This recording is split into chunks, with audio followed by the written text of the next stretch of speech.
Hello guys, this is Melissa Zad for Into Boxing, and I am delighted to be joined on fight day by none other than Dave Coldwell. How are you doing? I'm alright, thanks. I'm alright. Just popped down to grab a bit of food before I head over to the venue later on. How are you looking forward to the card? I mean, it's quite a packed card. Cody's obviously headlining. What are you looking forward to? I'll be honest with you, the only one that I've got any interest in is Jordan Gill's fight. That's what I'm here for. And I was saying to Jordan earlier on, before I used to really, pay attention to what's on the rest of the cards, even when I had somebody on. Now it's more a case of I'm more interested in my fight, because I'll come out and I'll watch the main event, I'll watch whatever's after, but my mind's still thinking about the performance of my fighter before. So yeah, I mean, from what I know of the opponent and from what everybody's talking about, the Coley fight's going to be a cracker. Because Arthur Spilka came up to me and spoke to me at Wayne yesterday and says, new champ. He was like really convinced, and all the polls obviously, but a lot of people that know of him have said, he's here, he can punch really hard, and he's very tough as well. So this could be a Coley's toughest test. But Coley just hits that hard, and he's that long, and he's learning how to set things up now and use his range. So it's very difficult to beat him. But I'm looking forward to that fight, and obviously Jordan's fight against Gordon for the European. So what do you think has impacted that change, where in the past you've been quite interested in the rest of the card, and now you're just much more myopic focused? I don't know, because I don't know, because I've always been the same as once I'm sat there, even if I'm interested in a fight, I'm still thinking about the performance of my fight. I've always been like that, kind of like now, because I know I'm going to be like that. I don't really got any interest in the rest of the card as such, because I know how my mind's going to be. It's just I'm not going to be with it. I'm going to be thinking about my own things. I think as you get older, you get there's more things that scare, especially in fights like this for Jordan, where it's so important. That's what I'm really interested in, to be honest. So let's talk about Jordan and the fight ahead of him. Obviously, Eddie has kind of dubbed this as a must-win for Jordan. He's had an off-guard late. What's that level of pressure like? He seems extremely focused this week. Yeah, he is. To be honest with you, every fight is a must-win, really. In terms of what could come next, and obviously your pay scale, your opportunities, things like that. But I think for a promoter to say to his fighter 2 days before the biggest fight of his career, at 27, that if you lose this fight, then basically you're finished. At 27, when he's got fighters on that table that have lost, are older, and they've lost a couple of times, and they're still there with opportunities, I think I'm a bit. Is he forgetting how old he is? If you look at the age of the featherweights that are above Jordan Gill right now, they're all in the 30s. Jordan's 27. The majority of champions that I've worked with, going back to Ryan Rhodes winning the British and then the European and fighting Canelo for a WBC, Lee McAllister, Bellew, they all had all their success in the 30s, not 20s, in the 30s. So to tell a kid who feels the pressure, but knows he's under pressure, and also wants to win so bad because of all the upsets, the illnesses and the bad luck that he's had in the past, had that bit of pressure on him. I just thought a bit of a shit move, really. Do you know what I mean? Yeah, it is. And it's like, it took Jordan by surprise. He was a little bit, yeah. So what it probably means is that if he loses, obviously what Eddie means is if he loses, then that's him done at matchup. But that's where he's probably looking at. Well, I mean, looking at kind of Jordan this week and how he's been throughout the press conference, the way he seems really positive. He's having It's a good job, isn't it? Yes, yeah. It's a good job. Imagine if you weren't feeling confident, you were nervous, and then your promoter says that to you. But listen, I know Jordan's personality now, and he's come on in the last couple of years, 2.5 years maybe now. He's matured so much. Funny thing is the pandemic really. That's where he's really matured as a man and a fighter. Obviously in activity, setbacks, things like that. But he's now taking things in his stride. He's now not. Before he wasn't. I don't think he believed in his ability as much. But the performances he's had, like your Belotti's and your Juarez fight, the performance. I think now he believes, he understands what I see in him and why I'm so big on him and his performances, his gym work and things like that. So I think now he believes that. So if this had been the Jordan of 3 years ago, and Eddie's come out with a comment like that, I would have seen the pressure go on him. But luckily, it's not. Luckily, it's not really made any difference. It's kind of like pissed him off as if said, okay, fuck you. So best of luck to Jordan tonight. I mean, really hope he gets that win because that's, not only does he deserve it, but that's kind of the energy that he's coming with. So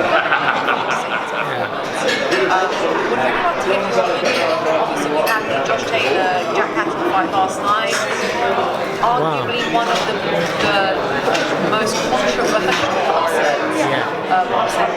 decisions, really, that has come of late. I can't, to my mind, think of anything else where 95%, 98% of the population. I think Ritson when he fought Ramirez, was it? I mean, that was bad as well. But do you know what? I was watching it, and I'll be honest with you. Before we was talking about it amongst ourselves, and Jack Catterall's a talented fighter, and he's shown he's a good fighter. But I always thought, well, going into this fight, I really rate Josh Taylor. And I'm thinking, Catterall, he's not boxed that level, so I don't really know can he do it at that level. But I kind of thought, well, he always seems to be like things to be comfortable and at a certain pace. And I know our Taylor likes to crank it up, and I thought, is he going to be able to cope with that? Will he be one of those where he gets off to a good couple of rounds, and then Taylor takes over? And I all fancied Taylor to overwhelm a little bit in the final quarter of the fight, final third of the fight. But each round that I'm watching, I'm like, wow. His boxing IQ was unbelievable in that fight. It was the IQ. People talking about how Taylor couldn't get off, couldn't do. Yeah, because of what Jack was doing and what Jamie Moore and Nigel Travis had done with Jack to just put in there, and Jack's gone in there and implemented the plan. Not just the plan, but it's all the technical work that they do in the gym, his style, how his experience from sparring with people like Mayweather, and you could see that the experience of sparring with people like Mayweather and Canelo and people like that he's been sparring with when he was younger. It all kind of like showed, because he looked like an old school brain, and I really enjoyed watching him. I was gobsmacked with what he was doing, how he was nullifying Taylor, and the shot selection I thought was very impressive.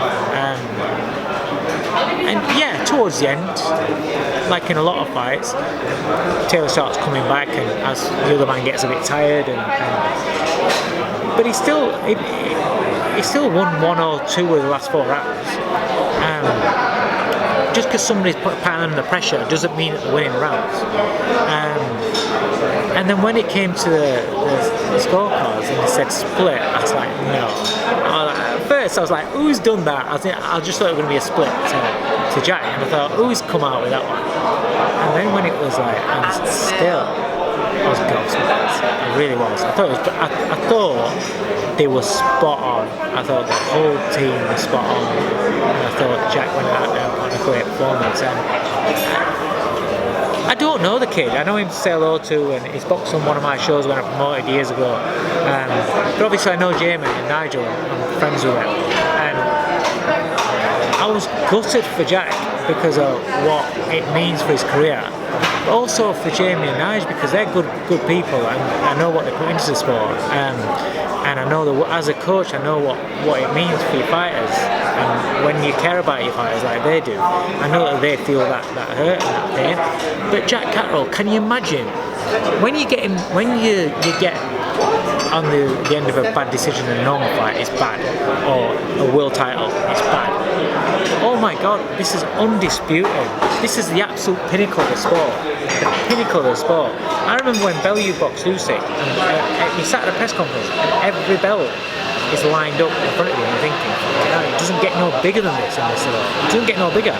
Jack Catterall has gone on that, had that, put on the performance of his life at the pinnacle of the sport, and he hasn't come away with the belts. He hasn't come away with what he deserves, and it doesn't matter if he gets made mandatory for Taylor moves up now. It doesn't matter if he gets made mandatory. He goes and wins an IBF.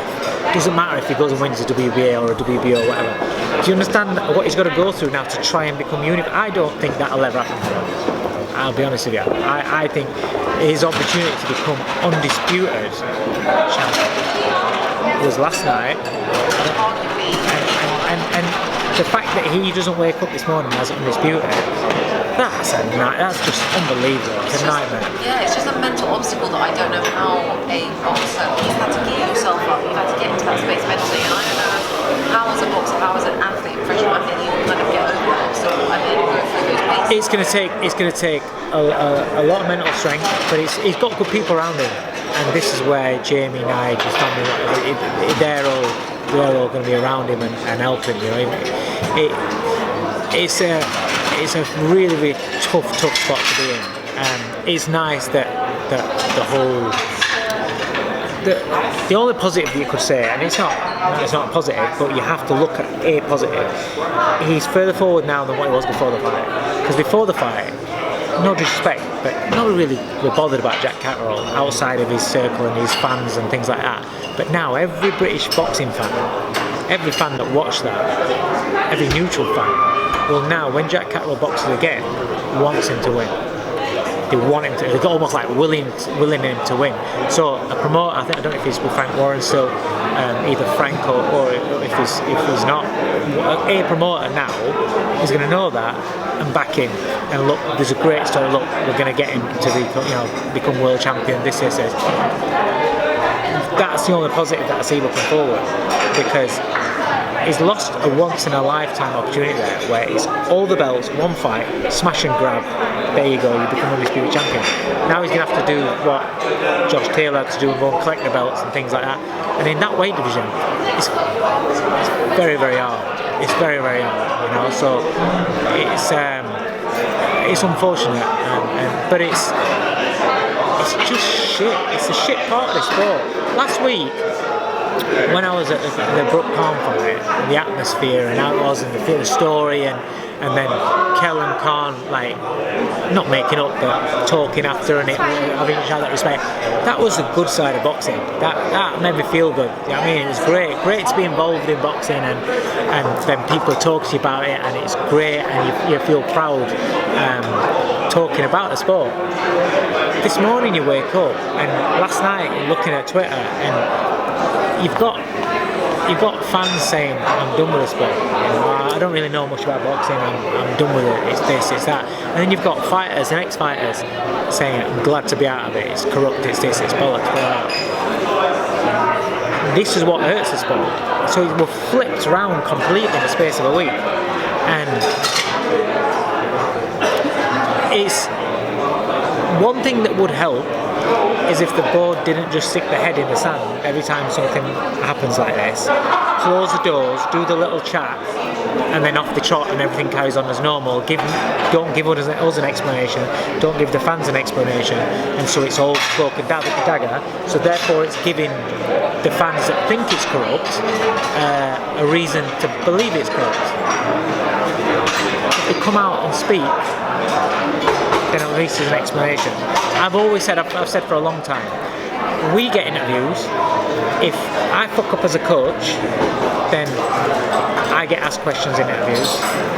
If I do something wrong in terms of the board regulations, I get hauled up in front of the board, the area councils, and in front of the board, and have a hearing and stuff like that. Any manager, any promoter, any trainer, any second, any boxer. If a boxer gives somebody a little shove, Peter McDonough got banned or something like that because he gave somebody a little shove at a weigh-in or something, and you can ban him and things like that. But yet, the judges, and some referees, but the judges, they are affecting fighters' lives. It's not just a sport. It's not just a sport.